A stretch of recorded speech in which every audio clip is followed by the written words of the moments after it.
Obviously, you've been working towards this moment for a very long time, and now it's finally almost here, I guess. What's the emotion like for you on fight week? I'm excited and I'm ready.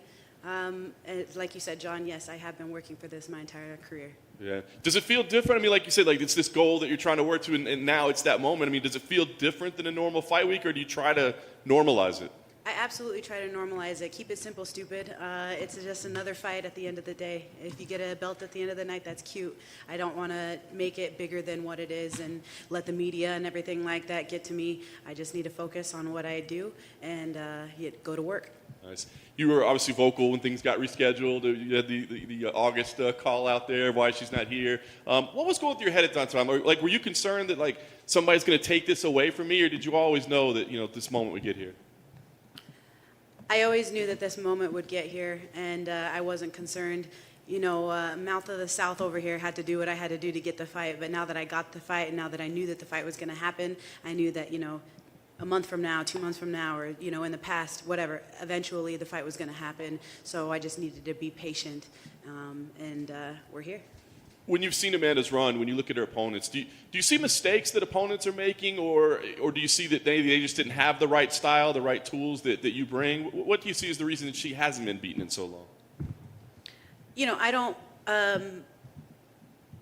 take into consideration the failures of other fighters. I want to focus on myself. I didn't get here on the failures of other fighters. I got here on my own successes, and my own success is my focus. Nice. Concerned at all that you might have poked the bear a little bit too much, that she's going to be taking this thing personally and have a little extra edge on her that night?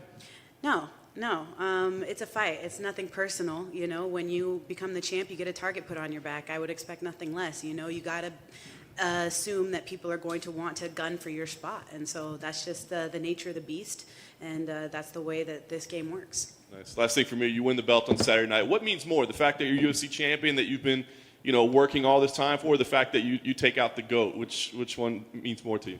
Anytime you can take out the GOAT, that's just, obviously the feather in the cap there.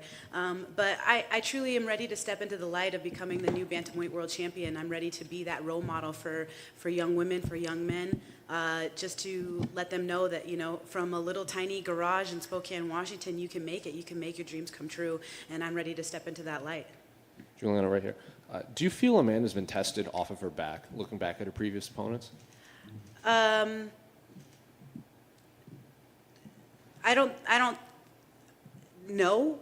I think that there's been situations where people aren't able to put her there. But as you saw in her last fight with Jermaine, she was getting triangled. She was getting put in vulnerable situations that people haven't seen before. But, she's human. She's human just like I am, so.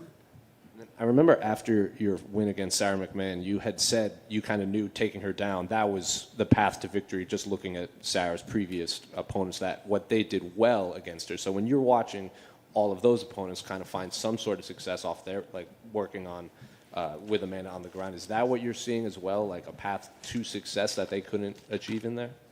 My path to success is just to focus on me and what I can do, and literally going to work and doing my job. I can't not tell you what she's going to do. I can just tell you that I will be ready to answer, and I will be ready for whatever she brings.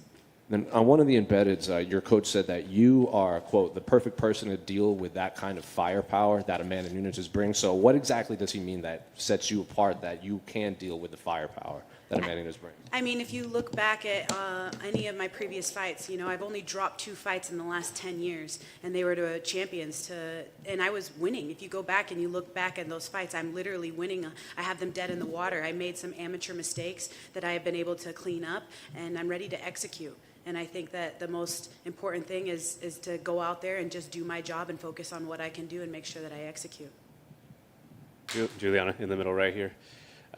You've done commentary work before, Commentating, right? Just curious to know how kind of working on that side of things mentally helps you prepare and analyze, opponents, if it has at all.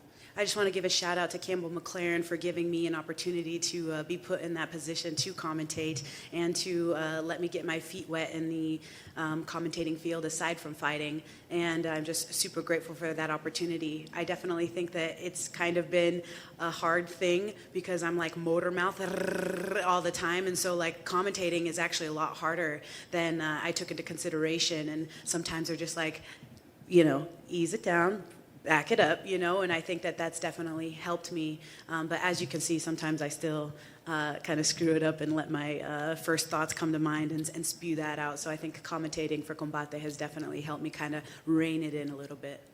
And, obviously this has been a fight that you've been wanting for a long time. So in a way, do you kind of like having had more time to prepare for it? Or is it like, oh, I still would have wished I had it back when, it was supposed to happen? It doesn't matter to me. Like I said, it doesn't matter. We're fighting, and that's the most important thing, is whether it was supposed to be in August or December, the moral of the story is that we will be fighting. We will be getting locked into the cage, and that's going to be on Saturday. And so there's no need to, keep beating a dead horse. We're fighting. Best of luck, Julianna. Thank you.